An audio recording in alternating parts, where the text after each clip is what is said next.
Hey guys, welcome back to the Style & Beauty Doctor here on YouTube, and in today's video we're going to be talking about 10 things that you need to know about the prescription retinoid tretinoin, because you see, I've been hearing from a lot of people that they're using it wrong, their expectations, they're trying to speed up the process, and it's upsetting me and my girlfriend, so I just had to do this video, so keep watching.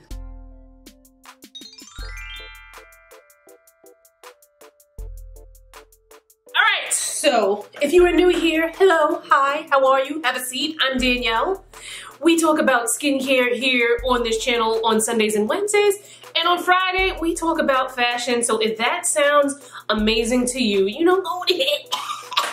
Hit that subscribe button and hit that notification bell so you don't miss a video. And as you might be able to tell, I tried to make skincare and fashion as easy and as fun as possible. As a matter of fact, I have a video on, you know, breaking down retinoids that uses a Wu-Tang Clan reference. So that's just the kind of channel that this is here. But let's get into 10 things that you need to know about prescription retinoid tretinoin. All right, now there are a lot of things to know, but these are 10 that I think are like way up there in the list. So number one, tretinoin is a powerful prescription retinoid.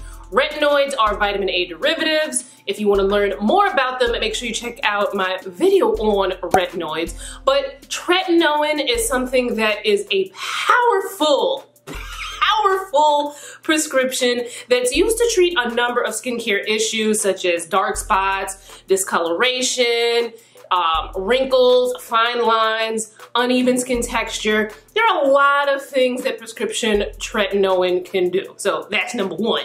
Number two, which kind of coincides and rolls with number one. I kept saying that it's a prescription retinoid.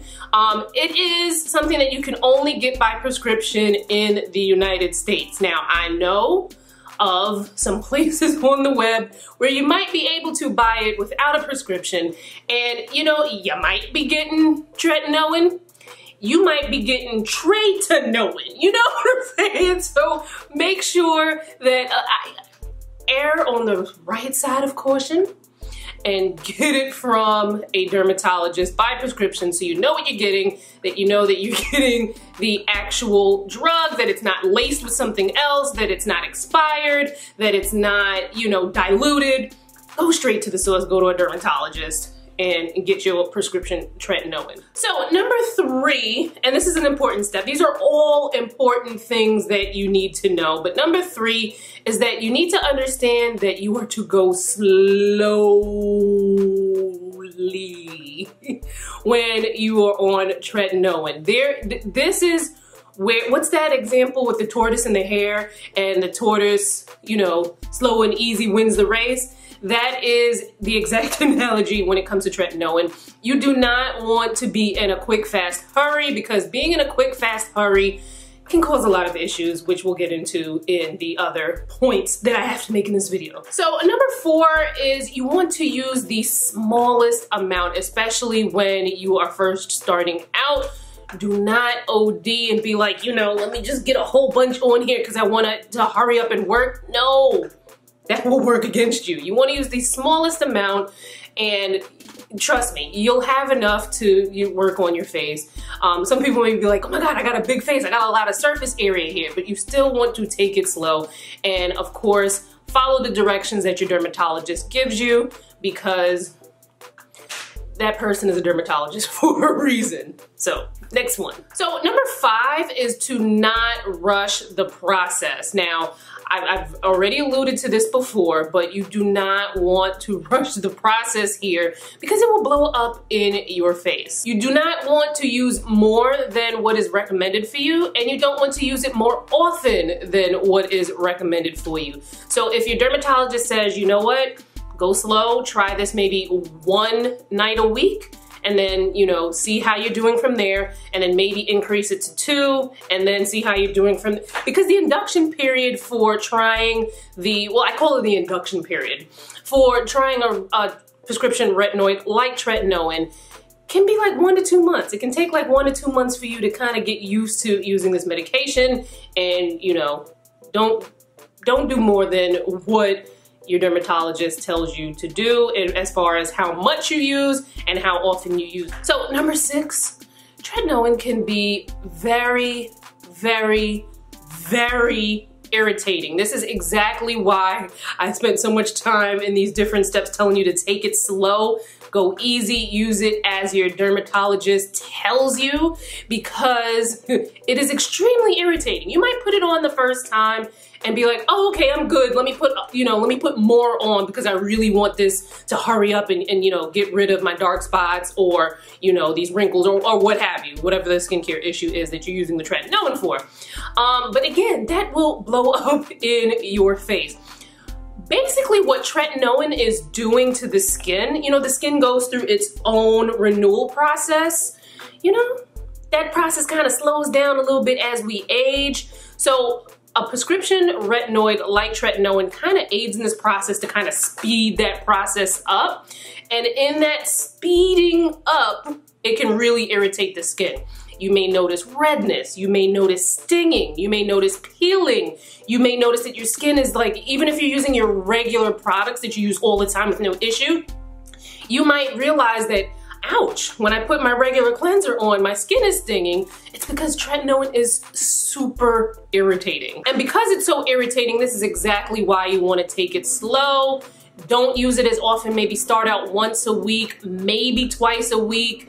If it starts to irritate you, you know, you take it down a notch, but it can take up to, like I said before, it can take 1 to 2 months for some people to get over that initial like induction period of the irritation and getting used to it. So number 7, when you were using prescription tretinoin, because I said it's extremely irritating and it's very powerful. Now, of course, this is gonna vary from person to person, but on average, this is a very powerful, you know, very irritating medication. So when you are thinking about the other products that are in your skincare routine, my favorite phrase, don't do the most. You want to be very gentle. Use the most gentle, you know, you want to take out lots of your other active ingredients. You don't want to be using any acids while you're using a prescription tretinoin. And this is in the induction period.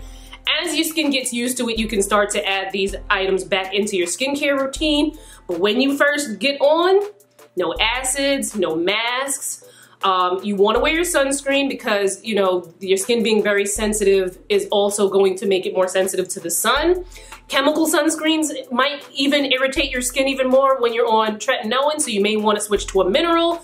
And you know, I got you with the mineral sunscreens. I've done a bunch of videos on mineral sunscreens, and there are blog posts where I've tried lots of sunscreens as well, so make sure you check that out, linked in the description box. But you are going to want to go easy. Other things that you can use in your routine while you're using tretinoin are things that are hydrating. So you're looking at things like hyaluronic acid, glycerin, you know, these kind of really hydrating serums, a very hydrating moisturizer. You may want to use a thicker, more occlusive moisturizer while you're using tretinoin because it can get to be a lot. So like I mentioned in the retinoid video, which, you know, you can check out, I'll link it above and below. I tried Retin-A while we were in quarantine, and I stopped using it because my skin started to burn and itch and peel. Now, listen to why I stopped using it. I was getting booked for more camera work. I booked a television segment with Dr. Phil. Danielle Gray, spokesperson for the beauty brand Olay, who's also joining us on Zoom. Danielle, you also have some suggestions from Haley, do you not? Sure. Hi, Dr. Phil. Hi, Haley.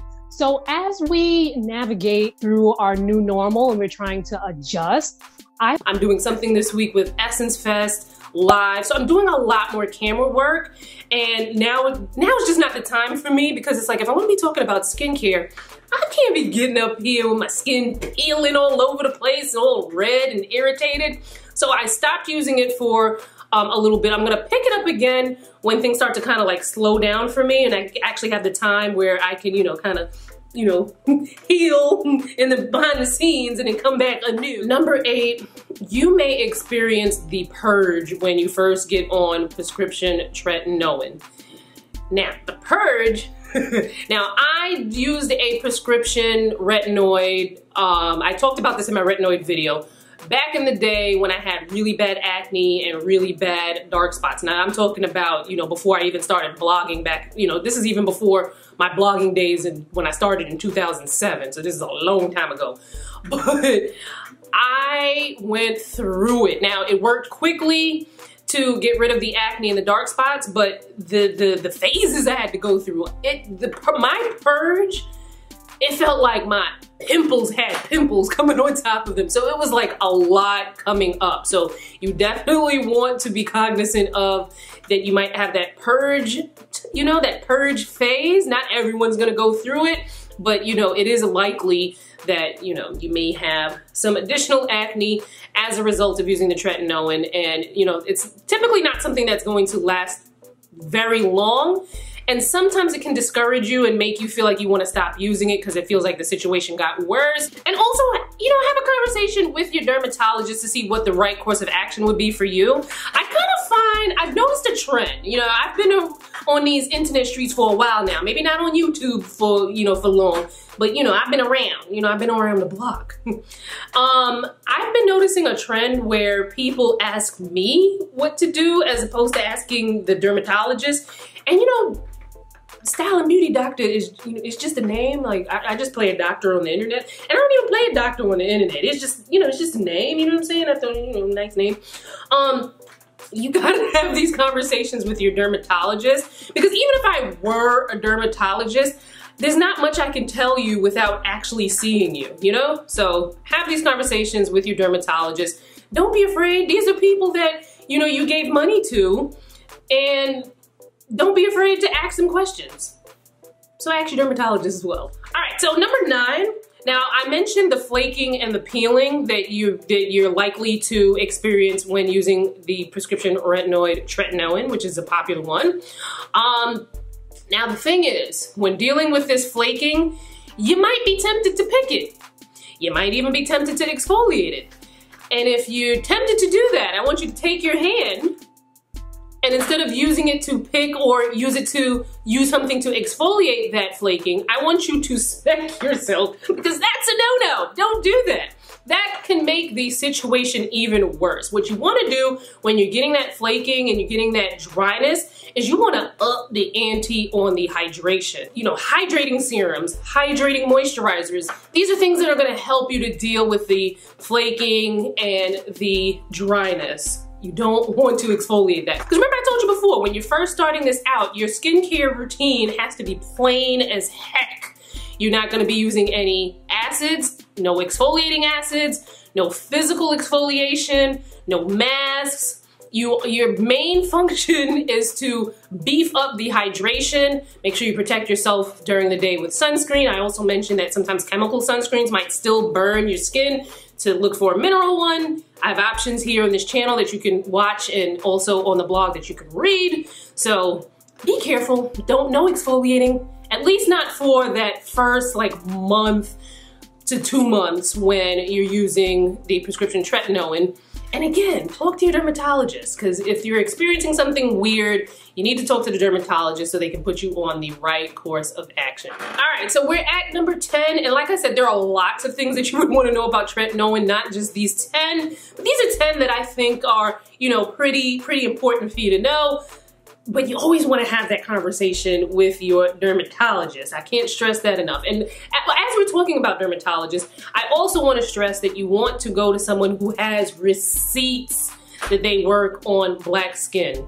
Extensive receipts. Like, they can't just have worked on somebody black back in 1989, because that's not gonna cut it, because, you know, technology has changed and you know, things have changed. So you want someone who works on black skin now, and often with receipts that they can jack their skin up, because some of these dermatologists who don't understand black skin can jack your ish up, okay? Because there's certain peels and lasers and stuff like that that we cannot use that can just make the situation worse. So I can't stress that enough.